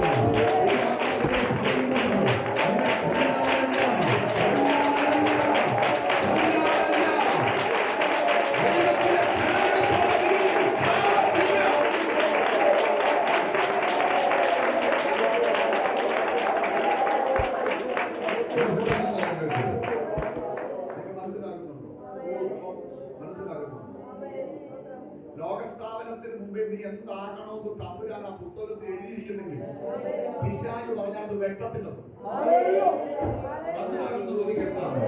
പിശാച് പറഞ്ഞാൽ അത് വെട്ടത്തില്ലെന്ന്. തമ്പുരാൻ എഴുതിയാൽ എഴുതിയത് ഈ രാവിലത്തും രാജാക്കന്മാർക്കും ഇസ്രായേൽ മക്കൾക്ക് മുമ്പിൽ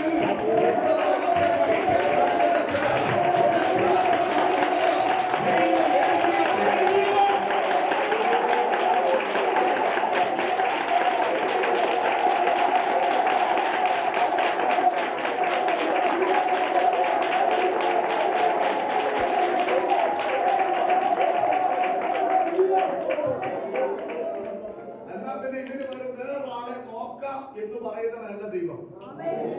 മനസ്സിലാകുന്നുണ്ടോ? അതുകൊണ്ട് ഞാൻ ഈ പുസ്തകമായിട്ട് ഇവിടെ നിൽക്കുന്നത് 2001 ഗുജറാത്തിലെ ഗാന്ധി റെയിൽവേ ട്രാക്കിൽ ആത്മഹത്യ ചെയ്യാൻ പോയ ഇന്ത്യ അറിയപ്പെടുന്ന ഒരു അഭിഷേകത്തിന്റെ മോനാണ് ഞാൻ.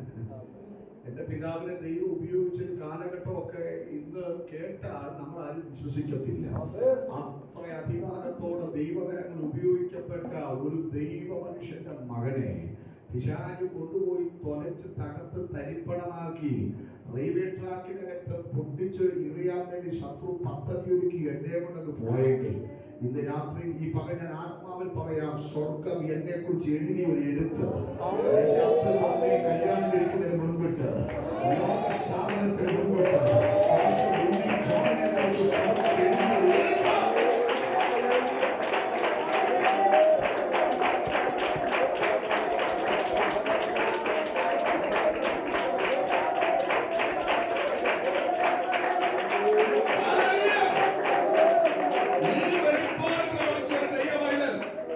ക്യാൻസർ 4ാമത്തെ സ്റ്റേജ് എന്ന ഡോക്ടറുടെ റിപ്പോർട്ട് കേൾക്കുമ്പോൾ ഞെട്ടത്.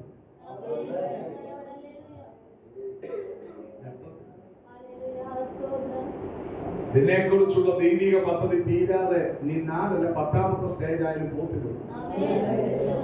ഇനി ആ സമയം തീർന്നെങ്കിൽ ഒരു ക്യാൻസറും തരണ്ട, ആരും അറിയാതെ. എന്റെ പിതാവിന്റെ വേർപാട് ഇന്നും എനിക്ക് വിശ്വസിക്കാൻ പറ്റുന്നത്. 7 വർഷത്തിന് മുമ്പ് 62ാമത്തെ വയസ്സിൽ പോയി ആയിരം പോലെ കൂടി നടന്ന മനുഷ്യൻ. ഇന്നും വേദനയുണ്ട്. കാര്യം നല്ല ഷർട്ട് പോലും മേടിച്ചു കൊടുത്തു. അദ്ദേഹത്തിന് ഉള്ളതെല്ലാം ചെറുതായി മുതലേ മുടിച്ചൊരു മോനാണ്. പക്ഷെ ഒരു നല്ല ഷർട്ട് പോലും മേടിച്ചു കൊടുക്കാൻ പറ്റിയില്ല. കാര്യം എന്താണെന്ന് ചോദിച്ചാൽ പൈസ ഇല്ലാത്തതുകൊണ്ടല്ലേ അത്ര പെട്ടെന്ന് പോകുന്നത്. അതുകൊണ്ട് അപ്പനും അമ്മയ്ക്കോ എല്ലാം മേടിച്ചു കൊടുക്കണമെന്ന് നേരത്തെ കൊടുക്കണം. ഒന്നും വെച്ചേക്കില്ല. ഒരു നല്ല ഹോട്ടലിൽ കൊണ്ട് ആഹാരം കൊടുക്കണം. ഓർമ്മ ഒരു നല്ല സാരി മേടിച്ചു കൊടുക്കണം. അങ്ങനെ തീരാതുക്കമായി ഒരു നല്ല ഷർട്ട് മേടിച്ചു കൊടുക്കണം. അവർക്ക് എന്താ ആഗ്രഹം ചോദിക്കണം. വാച്ചാണ് മേടിച്ചു കൊടുക്കണം, ചെരുപ്പാണ് മേടിച്ചു കൊടുക്കണം, ചോദിക്കണം. നിങ്ങൾ ചോദിച്ചിട്ടുണ്ട്. ഒരു കാലത്ത് നമ്മുടെ ആഗ്രഹങ്ങൾ മാത്രം നിറഞ്ഞു നിന്നവരാണ് നമ്മുടെ മാതാപിതാക്കൾ, എസ്പെഷ്യലി നമ്മുടെ അമ്മമാർ. നമ്മുടെ ആഗ്രഹം മാത്രം, നമ്മുടെ ആഗ്രഹം മാത്രം. അവരുടെ ഇഷ്ടങ്ങളെല്ലാം മാറ്റി വെച്ചു. ഉറക്കം കിടന്ന് എത്ര രാത്രിയുണ്ട് അല്ലേ? എന്തെല്ലാം ത്യാഗങ്ങൾ സഹിച്ചിട്ടാണ് ഞാനിങ്ങനെ കയറുപോലെ നിൽക്കുന്നത്. മകളെ നിങ്ങളിങ്ങനെ നിൽക്കുന്നത് അറിയാം. നമ്മൾ ദേഷ്യം എന്തെങ്കിലൊക്കെ പറയുന്നത് ആലോചിച്ച് പറയണം. സ്വതം പറയണം. 10 കാശ് കൈ കിട്ടുമ്പോ സ്തോത്രം നിനക്ക് ചെയ്യാൻ പറ്റും. നീ ഇപ്പൊ അമേരിക്കയിലൊന്നും കൊണ്ടുപോയില്ലേ? ചെയ്യാൻ പറ്റിയ കാര്യം അതേറ്റവും നല്ല രീതിയിൽ ചെയ്യുന്നത് ഭയങ്കര അനുഗ്രഹം. ചിലപ്പോ കല്യാണം കഴിച്ച് വീട്ടിൽ വരുന്ന മരുമോക്ക് ചിലപ്പോ അത്രയും അങ്ങോട്ട് ഇഷ്ടപ്പെട്ടെന്ന് വരുന്നില്ല. സ്വന്തമാണ് മോനെ, നീ നിന്റെ ഭാര്യയുടെ വാക്ക് കേട്ട് നിന്റെ അമ്മയ്ക്കൊന്ന് മേടിച്ചു കൊടുക്കാതിരിക്കുന്നു. ഞാൻ അത്രയും പറഞ്ഞ ആ ഭാഗം വിളിക്കുകയാണ്. ഒത്തിരി അനുഭവങ്ങളുണ്ട്. നല്ല സന്തോഷത്തോടെ പോയിക്കൊണ്ടിരുന്നൊരു വീടാണ്. കേരളത്തിലല്ല. അപ്പൻ, അമ്മ, മൂത്ത അമ്മ, മൂത്ത മോന്, രണ്ടാമത്തെ മോന്, സന്തോഷം. ഒത്തിരി ഭയങ്കര ഭയങ്കര സന്തോഷം. ആ വീട്ടിൽ ചെന്നാൽ തന്നെ ഉണ്ടൊരു സന്തോഷം. മൂത്ത മോൻ കല്യാണം കഴിച്ചു. അത്ര പറഞ്ഞു കല്യാണം കഴിച്ചൊരു സാധനത്തെ അങ്ങോട്ട് ഒന്നിച്ചു. കഴിഞ്ഞ ദിവസം വിഷയം ഇടപെട്ട വ്യക്തി വലിയ വേദനയായി. പക്ഷെ അവള് പറയുന്നത് ഞാൻ നല്ലേ. പക്ഷെ എല്ലാവരും പറയുന്നത് കഴിഞ്ഞ 4 മാസമായിട്ട് ഈ വീടിന്റെ അവസ്ഥ മാറ്റാം. ഞാൻ കഴിഞ്ഞ 4 മാസമായിട്ടുള്ളൂ. 4 മാസമായിട്ട് മൊത്തത്തിൽ അന്തരീക്ഷമാണ്. ഞാൻ സഹോദരിമാരുടെ കാര്യം പറയട്ടെ. ചെന്ന് കയറുന്ന വീട്ടിൽ, സ്തോത്രം, ചെന്ന് കയറുന്ന വീട്ടിൽ നമ്മളൊരു സ്വാർത്ഥ താല്പര്യത്തിന് വേണ്ടി സഹോദരന്മാരെ തമ്മിൽ അടുപ്പിക്കരുത്.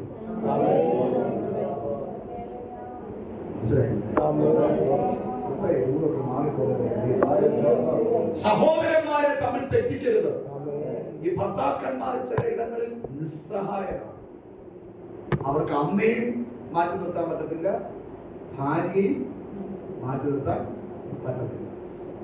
ഭാര്യയുടെ സപ്പോർട്ട് ചെയ്ത് നിങ്ങളുടെ അമ്മ പറയും ഇപ്പൊ ഒരു കിട്ടിയാലോ.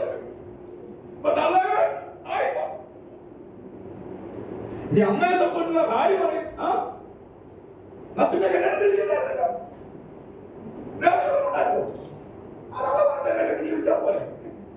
ഇത് എല്ലാ സഹോദരിമാരും ഈ വാദപ്രാർത്ഥന മറ്റൊന്നും മനസ്സിലാക്കിയില്ല. ഇത് മനസ്സിലാക്കിയാൽ നിങ്ങളുടെ വീട് അനുഗ്രഹിക്കപ്പെടും. അത്രയും പറഞ്ഞ ആ ഭാഗം വിടുക. ഹല്ലേലൂയ. അപ്പോൾ ശ്രദ്ധിച്ചേ, ദൈവത്തിന്റെ വലിയ തെരഞ്ഞെടുപ്പുള്ള മനുഷ്യൻ, ആ തെരഞ്ഞെടുപ്പുള്ള മനുഷ്യനെ 9-ാം അധ്യായത്തിൽ ഒരു ദൈവിക ഇടപെടലിനകത്ത് ദൈവം കൊണ്ടുവരുമ്പോൾ ആ 9-ാം അധ്യായത്തിൽ ശൗലിന് മാനസാന്തരം നടക്കുന്നു. ശൗൽ സ്നാനപ്പെട്ടു. ശൗൽ ആത്മശക്തി പ്രാപിച്ചു. ശൗലിന്റെ മേൽ അനന്യാസ് കൈവച്ച് തന്റെ ഭാവിയെ കുറിച്ചുള്ള വ്യക്തമായ ദൂതുകൾ പറഞ്ഞു. നിന്നെ ദൈവം തെരഞ്ഞെടുത്തത് എന്തിനു വേണ്ടിയാണ്? ഇതൊക്കെ പറഞ്ഞെങ്കിലും നിങ്ങൾ കേൾക്കണം.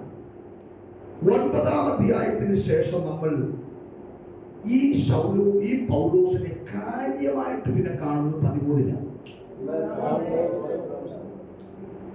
അതിനിടയിൽ ഒരു 10 വർഷം, ഈ 10 വർഷം 1 മണിക്കൂർ പ്രസംഗം.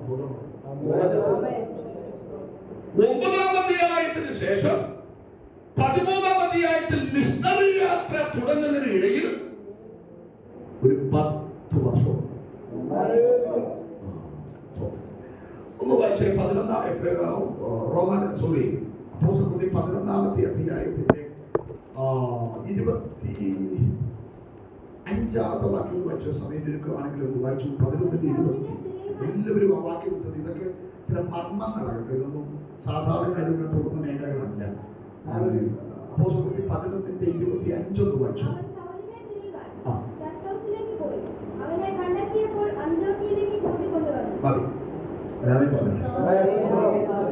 അന്ത്യോക്യയിലേക്ക് 13-ാമത്തെ അധ്യായത്തിൽ ശൗൽ എത്തുമ്പോ, പൗലോസ് എത്തുമ്പോ 9-ാം അധ്യായത്തിന് ശേഷം ഒരു 10 വർഷമുണ്ട്. സ്വതന്ത്രം 11-ാം അധ്യായം നമ്മൾ ഈ വായിച്ച ഭാഗമൊന്നും ശരിക്കും പഠിച്ചാൽ അവിടെ ബർന്നബാസ് എന്നൊരു മനുഷ്യനുണ്ട്. ബർന്നബാസ് എന്നൊരു മനുഷ്യനെ അപ്പോസ്തലന്മാർ നിയോഗിക്കുകയാണ്. ആരെ കണ്ടെത്തിക്കൊണ്ട് വരാൻ? അങ്ങനെ ആ വാക്യം വായിച്ചേ അല്ലെ? 11-25 അവൻ ശൗലിനെ തിരയാൻ തർസോസിലേക്ക് പോയി. ആര്? ബർന്നബാസ്. ആരെ തിരയാൻ പോയി? ശൗലിനെ തിരയാൻ പോയി. എന്നിട്ട് എവിടെ കൊണ്ടുവന്നു? എന്നിട്ടാണ് 13-ാം അധ്യായത്തിൽ ഉപവാസ പ്രാർത്ഥനയുമായി ഇരുത്തിയേക്കുന്നത്. പൗലോസിനെ ഇരുത്തിയേക്കുന്നത്. സ്വതന്ത്രം പറഞ്ഞാൽ അപ്പൊ 9-ാം അധ്യായത്തിൽ മാനസാന്തരപ്പെട്ടില്ലേ? സ്നാനപ്പെട്ടില്ലേ? തോത് കിട്ടിയില്ലേ? പക്ഷെ ഇന്നും തർസോസിക്കാതെ കടക്കുക കൂടി കിട്ടിയോ? കഴിഞ്ഞ 10 വർഷമായി എവിടെ കാണുക? ടർസോസ് എന്ന് പറഞ്ഞാൽ എന്തുവാ? ടർസോസ് എന്ന് പറഞ്ഞാൽ എന്തുവാ? സ്ഥലമാണോ, ബേക്കറി സാധനമാണോ, ഫുഡ് ഐറ്റംസ് ആണോ? എന്ത് ടർസോസ്? നിങ്ങളുടെ അഭിപ്രായത്തിൽ എന്തുവാ ടർസോസ്? കേട്ടില്ല? ടർസോസ് എന്ന് പറഞ്ഞ സ്ഥലമാണ്. ആരുടെ സ്ഥലം? പൗലോസിന്റെ ജന്മസ്ഥലമാണ്.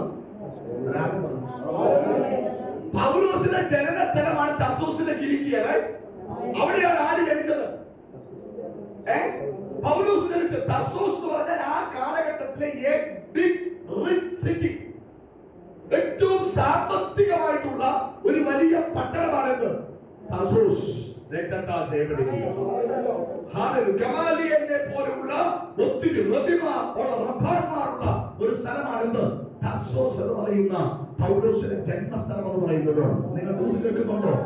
9-ാമത്തെ ആഴത്തിൽ ദമസ്കോസിന്റെ പടിവാതിൽക്കൽ വെച്ച് ദൈവം തന്നെ തട്ടി നിലത്തിട്ട് മാനസാന്തരത്തിലേക്കും തീരുമാനത്തിലേക്കും സ്നാനത്തിലേക്കും ഭാവി ദൂതിലേക്കും ഒക്കെ ഈ മനുഷ്യനെ എത്തപ്പെട്ടെങ്കിലും ഇന്നും തന്റെ ജന്മസ്ഥലമായ ടർസോസിന്റെ ആ കുടുംബ സ്ഥലത്തെ കെട്ടുറപ്പിച്ച് ഇന്നും പുറത്തു വരാൻ ശൗലിന് പറ്റിയിട്ടില്ല. യേശുവിന്റെ നാമത്തിൽ ദൈവാത്മാവോട് പറയുക,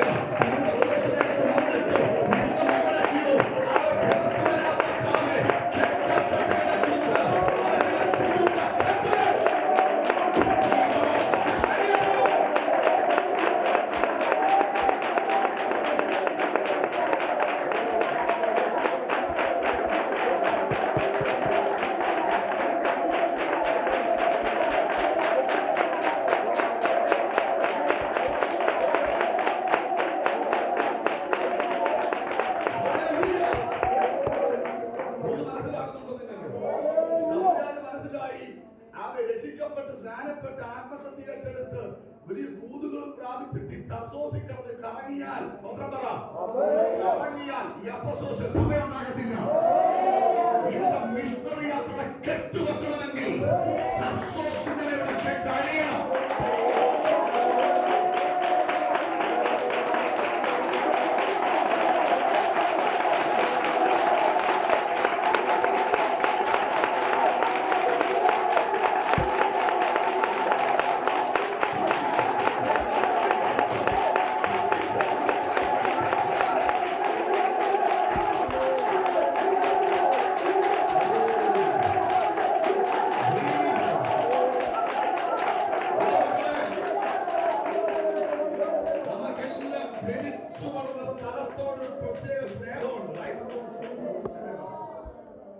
ജനിച്ചു വളർന്ന ദേശം. നമ്മളിനി ആ സ്ഥലം വിട്ട് എവിടെ ചെന്നാലും വരത്തണം. അതോ ഞാനിനി ഇവിടെ വന്ന് സെറ്റിലായാൽ എന്ത് വന്നു പറഞ്ഞാൽ പരിമിതി. ഇപ്പൊ ഞാൻ കൊട്ടാരക്കരയിൽ ഇപ്പൊ ഞാൻ സ്വന്തമായിട്ടൊരു വീടൊക്കെ വെച്ച് താമസിക്കുകയാണ്. എന്റെ ചർച്ച നിൽക്കുന്ന ദേശം ഓടനാമത്ത്. പക്ഷെ അവിടുന്ന് ഒരു 5 കിലോമീറ്റർ മാറിയാണ് എന്റെ ജന്മസ്ഥലം. നെല്ലിക്കുന്നം എന്ന് പറയുന്ന ഒരു ചെറിയ ഗ്രാമം. നെല്ലിക്കുന്നം.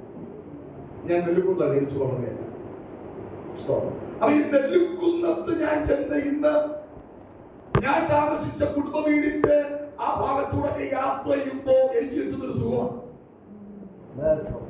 എല്ലാവർക്കും അങ്ങനെ അറിയാം.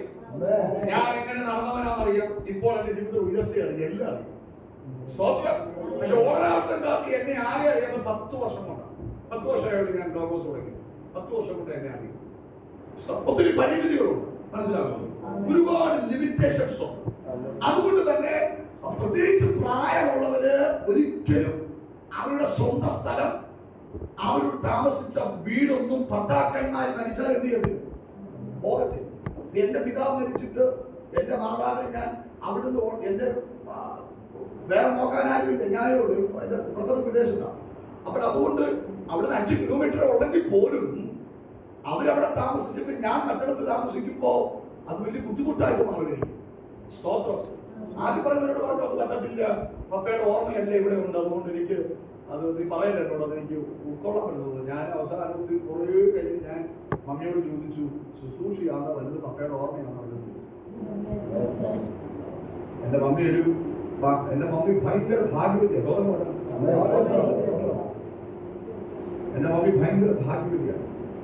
ഭാഗ്യവതി പറഞ്ഞാൽ എന്റെ മമ്മി ഒരു പാസ്റ്ററുടെ മോളായിരുന്നു, ഒരു പാസ്റ്ററുടെ ഭാര്യയായിരുന്നു. ഇന്ന് പാസ്റ്ററുടെ അമ്മയാണ്. ഇനി പാസ്റ്ററെ വെല്ലുമ്മയാവും, ഭാവിയിലാവും. അത്രയും ഭാഗ്യമുള്ള ആരെങ്കിലും ചർച്ചനത്തിൽ പോകണം ഇല്ല. വലിയ പാട് അത്രയും ഭാഗ്യമൊക്കെ കിട്ടാൻ അതുപോലെ കരഞ്ഞത്, അതുപോലെ വില കൊടുത്തതാണ്. ഞാൻ പോകുന്നില്ല, ശ്രദ്ധിച്ചാൽ ഞാൻ പറഞ്ഞു. അപ്പോൾ ശുശ്രൂഷയെ കുറിച്ചൊക്കെ അറിയാം. ഞാൻ പറഞ്ഞു മമ്മിക്ക് വലുത് ശുശ്രൂഷയാണോ പപ്പയുടെ ഓർമ്മയാണോ? ഇനി പപ്പയെ ഓർമ്മയുടെ വലിയ കാര്യമൊന്നുമില്ല. ഓർമ്മ പറഞ്ഞാണ് പോയാള് പോയി. ഇനിയിപ്പോ നമ്മൾ ഓർത്തോടുന്നിട്ട് നമുക്ക് പിന്നെ ഓർമ്മ പ്രാർത്ഥനയൊന്നും ഇല്ല. ഇനി ഓർത്തോടുന്ന കാര്യമൊന്നുമില്ല, പുള്ളിക്കാരോട് ഒന്നുമില്ല, അതെല്ലാം പോയി. സ്വതം പറഞ്ഞാണ്. വെറുതെ കണ്ട വട്ടം പിടിക്കാതെ ഞങ്ങളിവിടെ വന്നാൽ ഞങ്ങൾക്ക് അത് ശുശ്രൂഷയുടെ വലിയ സന്തോഷമായിരിക്കും. അവസാനം മനസ്സില്ല മനസ്സോടെ എങ്കിലും ഇടക്കിടയ്ക്ക് വിഷമം കയറുമ്പോൾ അങ്ങനെ പറയും. ഇടയ്ക്ക് വിഷമം കയറുമ്പോ എന്റെ വീട്ടിലായിരുന്നെങ്കിൽ, നിന്റെ വീട്ടിലായോണ്ടല്ലേ.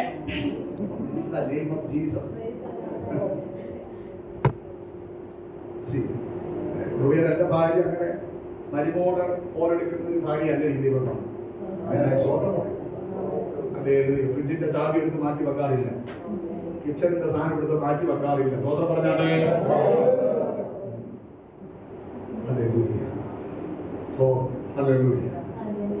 സ്വന്തം വീട്ടിൽ വരുന്ന മരുമോക്ക് ഫുൾ സ്വാതന്ത്ര്യം കൊടുക്കുന്ന അമ്മായിമ്മമാര് മാത്രം ഹൃദയത്തിൽ സ്വതന്ത്രം പറഞ്ഞാണ്. കൈവക്കണം. സമയം വീട്ടിൽ വന്ന മരുമോക്ക് ഫുൾ സ്വാതന്ത്ര്യം കൊടുക്കുന്ന അമ്മായിമ്മമാര് മോക്ക് കൊടുക്കുന്നത് പോലെ സ്വാതന്ത്ര്യം മരുമോക്ക് കൊടുക്കുന്ന അമ്മായിമ്മമാര്. ഞാൻ എല്ലാ മരുമക്കളും തിരിച്ചങ്ങോട്ട് നിർത്തണം. നൂറുകണക്കിന് വീടുകളിൽ പോകുന്നതാണ്. നമ്മളെ കാണുന്നൊന്നുമല്ല രംഗം. നോക്കുമ്പോൾ ഭയങ്കര സംഭവമാണ്. മരുമോൾ അമ്മായിയുടെ കയ്യെ പിടിച്ചോണ്ട് ചർച്ച ചെയ്തിരുന്നേ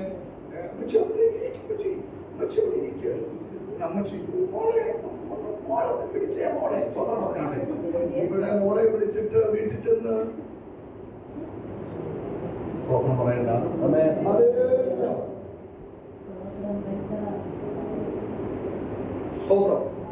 ഈ വിഷയത്തിന്റെ അകത്ത് ഇന്നും നമുക്കറിയാം ഇന്നത്തെ ഒരു വലിയ പ്രശ്നമാണ്. പണ്ടൊക്കെ കുടുംബങ്ങൾ ഒരുമിച്ച് താമസിക്കുന്ന എന്താ കുടുംബ വീടുന്നതിന് പറയുന്നത് കൂട്ടുകുടുംബം ഉണ്ടായിരുന്ന ഒരു കാലത്താണ് നമ്മൾ ഒരു കാലത്തുണ്ടായിരുന്നു. കൂട്ടുകുടുംബം അല്ലേ, 10 മക്കളും ഒരു സത്യം പറഞ്ഞ് എന്നാ സമർപ്പണം വേണം. ഇന്ന് കല്യാണം കഴിച്ചു ഒരാഴ്ചയാകുമ്പോഴേ ഒരു മുറിയായാലും മതിയേച്ച നമുക്ക് വാടകയ്ക്കങ്ങ് മാറിയേക്കാം. കാര്യം അറിയോ, ഈ വന്ന് കയറിയ മരുമോളെ വിടച്ചിലൊന്നും നടക്കത്തില്ല.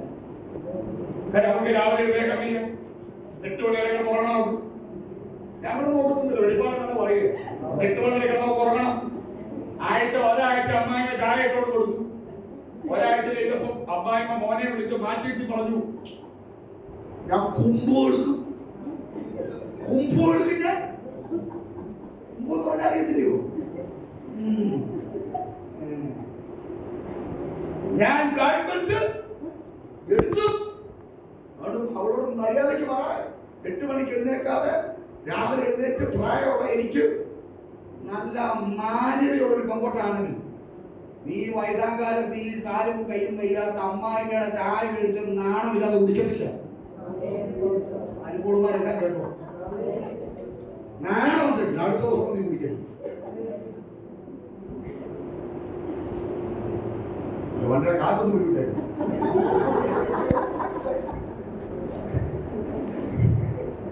ഞാൻ ഈ വെളിപ്പാടില്ല പോകും.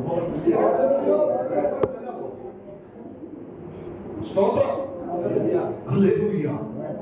നീ പറയണം, നീ രാവിലെ എഴുന്നേറ്റ് ഒരു ചായ ഇട്ടുകൊണ്ട് അമ്മായിട്ടൊക്കെ കൊടുക്കണം. അമ്മായിമ്മ വരച്ച വരേ നിൽക്കാൻ പഠിക്കണം. ബോധം പറ, നിൽക്കാൻ പഠിക്കണം. ഫാമിലി കൗൺസിലിംഗ് അതെങ്കിലും പറയാം. അവിടെ ഞാൻ കൊച്ചുങ്ങളോടല്ല എന്റെ ചർച്ച പറയും. ഒന്നും വന്നേലും നീ കെമിസ്ട്രി എടുത്തില്ലേലും ഫിസിക്സ് എടുത്തില്ലേലും റാമ്പ് കിട്ടിയില്ലേലും പാചകം പഠിച്ചോണം. പഠിച്ചോണം. ഭർത്താവിനെ വരച്ച വരത്തുണ്ട നല്ല ഫുഡ് ഉണ്ടാക്കി കൊടുത്ത് നോക്ക്. ഓർമ്മ പറ. പലയിടങ്ങളിൽ ചെല്ലുമ്പോ ഭാര്യയല്ല ഫുഡ് നല്ലോണം ഉണ്ടാക്കി കൊടുക്കുന്നത്, വേലക്കാരി. അങ്ങനെ പലയിടങ്ങളിൽ അവസാനം വേലക്കാരി ഭാര്യ ആകും. കേൾക്കുന്നുണ്ടോ? നടക്കുന്ന കാര്യം നടക്കാത്ത കാര്യം ഒന്നുമല്ല ഞാൻ ഈ പറയുന്നേ. എന്താ കാര്യം? നിന്റെ കഴിവുകേടാ. അതിന് അവൻ മാതാക്കൾ എന്തെങ്കിലും പറയും, കെട്ടിച്ച് വിടുന്നതിന് മുമ്പിട്ട് അവൻ പ്രായമായതുകൊണ്ട് കെട്ടിച്ചു വിടരുത്, പാചകം പഠിപ്പിച്ചു വിടണം. ആയകളെ അറിയത്തില്ല, അമ്മാവ് മക്കൾ അറിയത്തില്ല, ഓറ് മക്കൾ അറിയാതെ വീട്ടൊക്കെ മുഴുകി മക്കളെ കൊടുക്കുമ്പത്തി വയറിറങ്ങി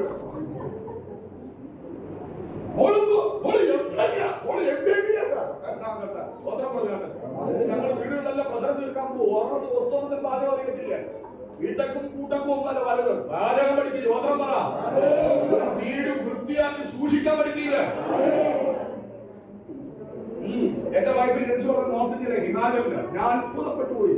ഹിമാചലിൽ ജനിച്ചു പറഞ്ഞ ഇവിടെ എങ്ങനെ ഈ നാട്ടില് ഫുഡ് ഉണ്ടാക്കാൻ പഠിച്ചത്? അവിടുത്തെ ഫുഡൊക്കെ ഉണ്ടാക്കാൻ അറിയാം. അവിടെ അമ്മായി എന്തായാലും അത് പഠിപ്പിച്ചോട്ട് വിട്ടെ, വീട് വൃത്തിയാക്കാൻ പഠിപ്പിച്ച വിട്ടെ, ഒറ്റയ്ക്ക് പ്രാർത്ഥിക്കാൻ പഠിപ്പിച്ച വിട്ടെ. ഈ 3 കാര്യങ്ങൾ പഠിപ്പിച്ചിട്ടാ ഹിമാചലിൽ നിന്ന് അവിടെ അമ്മ ഇങ്ങോട്ട് വിട്ടെ. അതോടെ അനു ജയിച്ചു. മനസ്സിലായോ? 2 വർഷം കഴിഞ്ഞ ഒരു വീട് വന്നു. കഴിഞ്ഞ ദിവസം ആരാണ് വന്നത്? വീട് പറഞ്ഞു, അനുവിനോട് പറഞ്ഞു, സിസ്റ്ററെ അന്ന് ഞാൻ ഡെഡിക്കേഷന് വന്നപ്പോൾ വീട് പോലെ ഒരു മാറ്റവും. ഇതെങ്ങനെ സൂക്ഷിക്കുന്നു? ഓർമ്മ പറ, ഇതെങ്ങനെ സൂക്ഷിക്കുന്നു? ഞാൻ അവിടെ നോക്കാറൊന്നുമില്ല. ഞാൻ കുരിഞ്ഞ് വീട്ടിനകത്ത് ഒരു സാധനം ചെയ്യുന്ന ആളല്ല. ഓർമ്മ പറഞ്ഞു, എന്റെ ഭാര്യയുടെ ഏറ്റവും തന്നെ പറയാം, ഗ്ലാസ് ഞാൻ എടുത്ത് വെക്കാത്ത ഒരാളാണ്. ഓർമ്മ പറയാം, എന്റെ കാര്യം ഓർമ്മ പറയാം, കുരിഞ്ഞൊരു പണി ഞാൻ കേൾക്കത്തില്ല. കിച്ചന്റെ പണി ഞാൻ കയറിയിട്ടില്ല. ഓർമ്മ പറയാം, എനിക്കാനുള്ള കൃപയില്ല, എനിക്കാനുള്ള സമയമില്ല. ഓർമ്മ പറയാം. അവൾ ഈ പരാതി പറഞ്ഞു. ഞാൻ പറയും, ഒരു കാര്യം ചെയ്ത് ഞാൻ ചെയ്യുന്നൊക്കെ നീ ചെയ്യും. ഓർമ്മ പറയാം. ഇന്നലെ വൈകിട്ടത്തെ ഒരു മീറ്റിങ്ങിന് 5 മണിക്കൂർ കാർ ഓടിച്ചു. 1:30 മീറ്റിംഗ് തന്നെ 5 മണിക്ക് കാർ ഓടിച്ചു. വൈകിട്ട് ശ്രീവല്ലിപുത്തൂരിന് അപ്പുറം ചെന്നു. വൈകിട്ട് 7 മണി മീറ്റിംഗ്. 9 മണി കഴിഞ്ഞ് 10 മണിക്ക് അവിടെ ഇറങ്ങി 5 മണിക്കൂർ കാർ ഓടിച്ച്. കൂടെ ആൾക്കാരുണ്ടായിരുന്നെങ്കിൽ സ്വതന്ത്രം 5 മണിക്കൂർ കാർ ഓടിച്ചു. വീണ്ടും കൊട്ടാരക്കരയിൽ എത്തി. എന്താ പിന്നെ ഞാൻ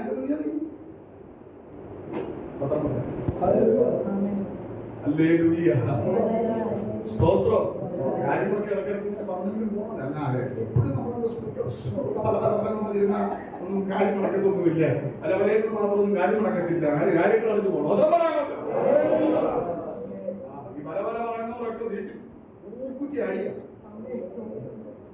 ചുമ്മാ ഒന്നും പറയല്ലേ. ഞാൻ എനിക്കതാ സമയം. എന്റെ കരുത്തിൽ ഞാൻ പറഞ്ഞു, എന്റെ ദൈവമക്കൾ ഇത് എന്തായത്? ഓരോ ദിവസവും ഓരോ വിഷയങ്ങളാ. ഓരോ വിഷയങ്ങൾ ഓർമ്മ പറഞ്ഞാണ്. സ്തോത്രം. ഞാൻ പറഞ്ഞതിന്റെ ഗൗരവം മനസ്സിലാക്കുന്നവർക്കായി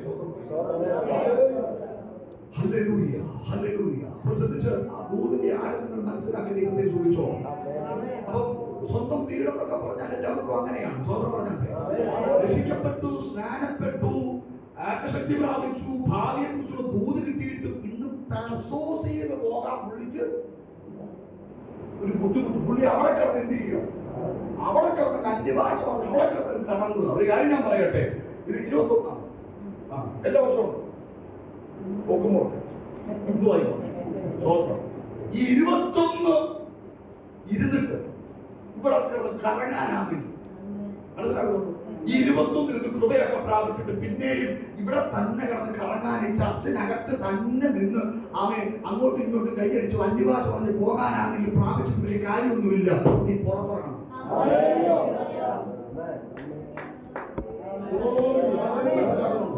പുറത്തിറങ്ങണമെന്ന് 10 വീട്ടിൽ കയറി യേശുവിനെ പറയണമെന്ന്. അതൊരു സാക്ഷ്യം വേണം. സ്വന്തം പറഞ്ഞാണ് രക്തത്താൽ ജയമെടുക്കുകയാണ്. 120 പേര് ഒരുമിച്ചിരുന്ന് പ്രാർത്ഥിച്ചു. പക്ഷെ പുറത്തിറങ്ങാൻ 2 പേർക്ക് വെളിപ്പാട് കിട്ടിയുള്ളൂ. നമ്മൾ അന്യഭാഷ പറഞ്ഞ കാര്യം നമുക്ക് പുറത്തോട്ടിറങ്ങാന്ന് പറഞ്ഞു.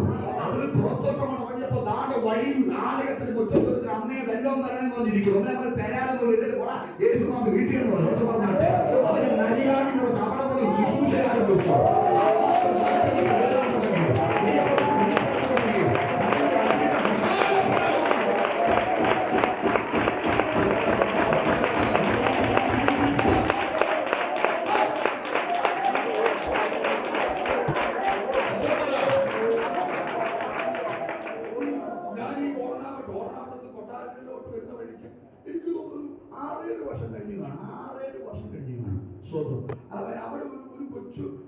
കൊച്ചു സ്വതന്ത്രം എന്തോ ആലിന്റെ കീഴെ ആ ഒരു ഒരു ഒരു കുഞ്ഞൻ വിഗ്രഹത്തെ വെച്ച് ആ കുറെ പേര് ഇങ്ങനെ വിളക്ക് എത്തിച്ചുകൊണ്ട് കേട്ടോ.